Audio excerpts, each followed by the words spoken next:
நான் 1ஆம் பிரிவில் படிக்கின்றேன். நான் யாரோட பொன்மொழிகள் பற்றி பேச வந்துள்ளேன் தெரியுமா? கணுங்க இளைஞர்களே, எங்க வரைக்கு சொந்தக்காரர் APJ அப்துல் கலாமின் பொன்மொழிகள் பற்றி பேச வந்துள்ளேன். ஒரு முறை வந்தால் அது கனவு, இருமுறை வந்தால் அது ஆசை, பருமுறை வந்தால் அது லட்சியம். வாய்ப்புக்காக காத்திருக்காதே, உனக்கான வாய்ப்பை நீயே ஏற்படுத்திக்கொள்.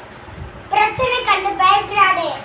மௌனமும் சிரிப்பும் வாழ்க்கையின் மிகச்சிறந்த ஆயுதங்கள். மௌனம், சிரிப்பு பிரச்சனைகளை சரி செய்யும். மௌனம் பிரச்சனையே வரவிடாது. நீ நடந்து போனால் பாலை இல்லனை கவலைப்படாதே. நீ நடந்து போக அதுவே ஒரு பாடை.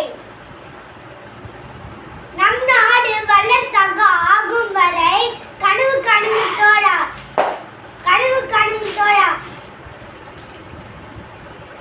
அனைவரின்